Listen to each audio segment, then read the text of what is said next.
You're tuning into Black and White Sports on YouTube. The no-holds-barred truth on sports.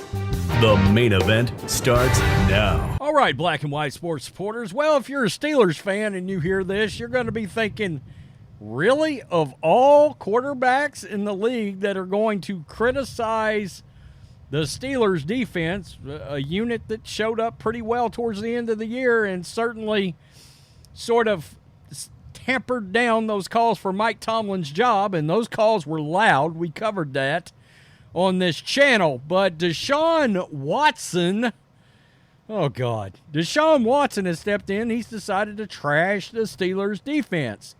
Now, I also got a story here, and it's where we're going to start, because I will say this, and we've talked about this in the past, no doubt this season, especially after the words of Art Rooney II, we know Mike Tomlin's job it's in play now. Okay? The owner came out, made it very clear, look, he's got to win a playoff game this year. It can't be we're going 9-8, 10-7, and we're one and done in the playoffs. He's got to get something done. Now, one could argue that it's heading in the direction of Tomlin wanting to split here too, but as of right now, they're saying all the right things. So, Miles Simmons and Mike Florio listed the Steelers and Tomlin as the team which cannot afford to get off to a slow start in 2024, with the former going as far as to say, quote, it might get loud for Pittsburgh's head coach. It will get loud very quickly. Simmons isn't out of line with his commentary. If the Steelers struggle to start the 2024 season, Pittsburgh fans will turn on Mike Tomlin quickly. Oh, shit, they turned on him last year. I mean, half the fan base wanted this guy gone. I think he's a hell of a coach, frankly, but I get it. When you look at the playoff success over the last several years, it's non-existent. They make the playoffs, and that's where it stops. They make the playoffs. They do nothing in the playoffs. Even last season, in the midst of a playoff run, Steelers fans weren't thrilled with Tomlin's coaching style. After an early exit in the postseason and loss in Buffalo, the greatest Tomlin supporters weren't surprised. Well, look, I will say this. They were pretty competitive with Mason Rudolph, and I've said you've got Russell Wilson, you've got Justin Fields, and I've given them credit for reworking the quarterback room. But what happens if they chose poorly? What happens if it should have been, or it should have finally been Mason Rudolph? I mean, like it finally clicked on, whatever button, whatever switch it is that finally clicked on in Geno Smith, the button that seemed to switch in Jake Browning's head at quarterback. We've seen quarterbacks over time where they flip the switch and all of a sudden they just get it. The NFL game slows down for them. They process. They know the system inside and out. And next thing you know, we look up and they're a starter for 6, 8, or 10 years in the league. That does happen. So you got to hope that what you got at quarterback now is going to be fine. So let's get over to Deshaun Watson. Now, for all guys that have decided that they want to run their mouth, we're talking about a quarterback that on PFF's grades is the 27th ranked quarterback in all of the NFL last season. 27th. You are officially in play with Kenny Pickett, Ryan Tannehill, Aiden O'Connell, and Joshua Dobbs. And you're out here running your mouth and trashing the Steelers defense. This is Deshaun's stats, okay? I mean, really, look at how few games he's played. 60% completion, 2,200 yards, 14 TDs, 9 picks over the last 2 seasons. By the way, the Browns look great heading into the playoffs. They look great. Joe Flacco was the quarterback, not Deshaun Watson. So I don't know that Deshaun Watson is one to go on his podcast and run his mouth about the Steelers. And you can believe one thing. TJ Watt and them boys are certainly going to put this up in the locker room. No doubt about it. Look, they're not going to say this out loud, but they're going to go head hunting, guys. That's still a thing, whether people like it or not. This is going to piss them off. All right? They'll never acknowledge that publicly.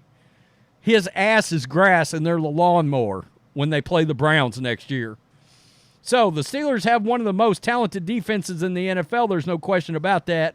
And yet fans are often frustrated when watching the Steelers because they seem to struggle giving up big plays. Not every team is perfect. Big plays happen because the NFL players are extremely talented, but the Steelers seem to allow those explosive plays at the worst possible time. They should be granted a little leeway on the back half of the 2023 season because it turned into a mash unit. I mean, guys, they were hurt everywhere. All right? They were hurt everywhere. So, to start the 2023 season, the Steelers were essentially at full strength, but this issue of surrendering big plays cropped up early. In Week 2 against the Browns, Pittsburgh would almost suffer a heartbreaking loss due to its inability to limit Cleveland's explosive plays. Although this game was one where the Steelers' defense dominated overall, dominated overall. What does that tell you? Is there a breakdown for this game? Like how did he do? I don't know if there's a game split in here. There probably isn't. Anyway, we'll just roll. But the fact is, I wonder how he really did. To start the fourth quarter, the Browns were up 22-19.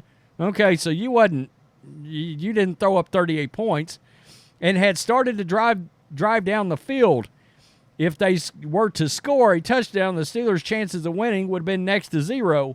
Even though they started the drive backed up against their own end zone, they gave themselves some room with an 18-yard pass play on third down. 2 plays later, Deshaun Watson connected with Amari Cooper on a 23-yard gain. Look, the Browns are loaded with playmakers, which is even more of an indictment on Deshaun Watson, setting the Browns up at midfield with all the momentum. On a recent episode of his pod, Watson broke down this play, giving some insight to just how the Browns were trying to manipulate the Pittsburgh defense. Quote, the biggest thing is get the defense and what we want to get the defense in. That's a base defense, especially a team like Pittsburgh. When they're in their base defense, they don't play too many coverages. It's very limited on what they're doing.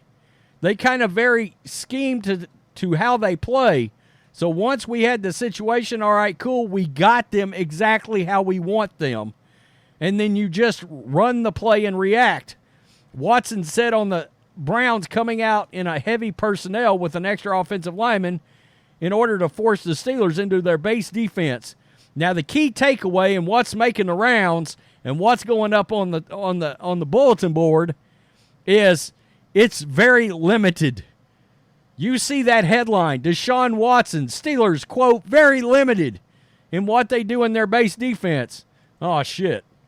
Good luck, dude. They're going to show you what very limited looks like. I mean, that's all I got to say. If this team is healthy, oh, shit, the dogs are coming. You know, and there's still, like, random rumors out there about J.J. Watt unretiring and this and that and the other.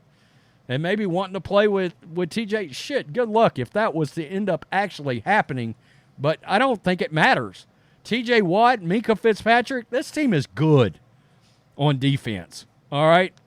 They are good on defense. And that's a division rival, and that's the terminology you want to use. They're very limited because that's all anybody's getting out of that. That's all when Mike Tomlin comes in and he's got the eyes going. Shit, good luck. Good luck.